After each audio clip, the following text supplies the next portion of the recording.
When I heard that a group was talking about forming a chamber for the community, it immediately piqued my interest because we know that the more we work together, the better for everyone. And we still are proponents of that today.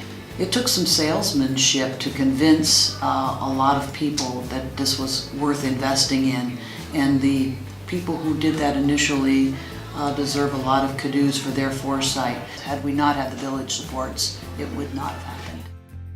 So I was in banking for a number of years doing mortgage lending, and when I took over at the chamber, it was not a happy time in the banking and mortgage business. You know, getting the operation moved over here into the lockkeeper's house, I happened to be fortunate enough to be around when that change took place. Probably my thing I'm most fond of is the work that we did with our local high school youth in New Bremen, New Knoxville, and Minster.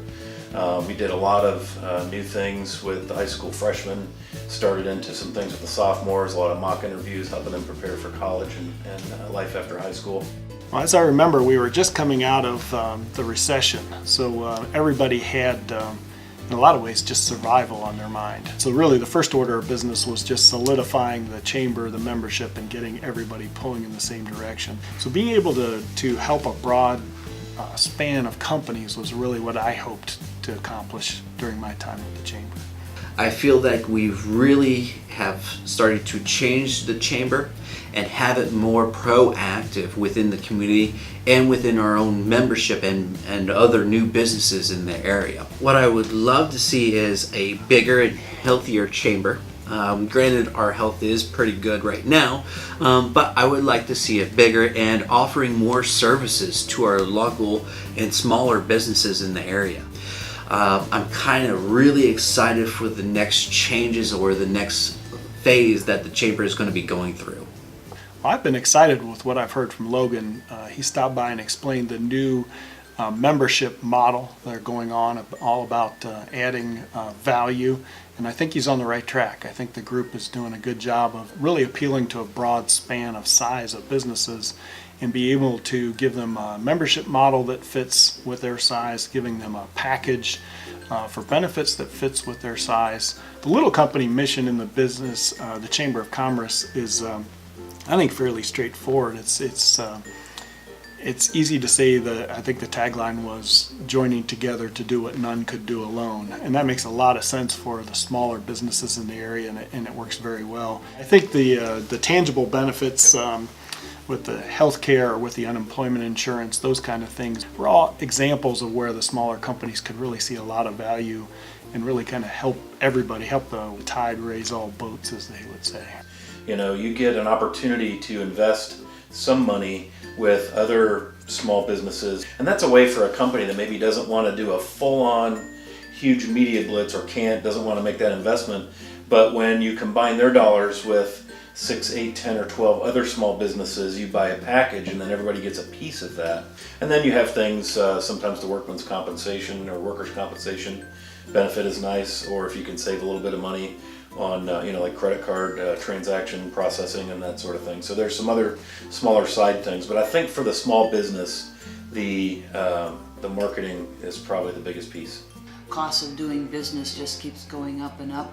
I think the chamber is kind of like those marketing dollars we're spending. We can't always say exactly what the return on investment is from those dollars, but stop doing it and see what happens. When you're a small business, you gotta prioritize. You know, there are priorities saying what can you and can you not spend on. Of course, you gotta pay the electricity bill and utility bill, but having a situation where you go out and spend money on advertising and stuff, that is needed, but you want to do it effectively and wisely. And with that being said, is working with the chamber can get you a lot of those good connections and build your business. You know, you get an opportunity to invest some money with other small businesses, and that's a way for a company that maybe doesn't want to do a full-on huge media blitz or doesn't want to make that investment, but when you combine their dollars with 6, 8, 10, or 12 other small businesses, you buy a package and then everybody gets a piece of that. That's the whole mantra and the whole benefit for that small business is the marketing. You know, German Family Christmas is a great example of that, where everybody pitches in marketing dollars, and then we go out as a chamber and buy blocks of radio ads, newspaper ads, and so forth. And it's access they probably wouldn't ordinarily want to invest in or be able to afford, but because they're part of a buying group, they benefit from that. And then you have things, sometimes the workman's compensation or workers' compensation benefit is nice, or if you can save a little bit of money on, like credit card transaction processing and that sort of thing. So there's some other smaller side things, but I think for the small business, the marketing is probably the biggest piece. I was really interested in being able to emphasize or maximize the exposure to some of the area legislators. And I think the chamber gives a great platform for local businesses to be able to reach out and touch the legislators and really get a message through in bold letters with an exclamation point on what's important to businesses in this area. When we have an event with the chamber, the media comes in to cover it. The ability to gain access to elected officials, State of the Village's breakfast was always one of my favorite events, where you could get people from Columbus and occasionally somebody from DC, like Jim Jordan's office, to come in and be accessible to the business owners. Things of that nature that give companies and organizations, and this is true for nonprofits as well, not just for profit businesses, but give them access to people they would ordinarily struggle to get access to, I think is a big piece. But the chamber has become known as this place you go if you don't know the answer to something. You can call the chamber, and Logan, or when I was here, Jim Coons, Greg Myers, would find the answer for you. So this central hub of information, assistance, help, I felt like was a critical piece that it's hard to put a dollar value on as an investing member. You don't necessarily get that like back in cash or some ROI that way. But when you look around the community and the richness of the communities, it's definitely present. You can see that it has an impact.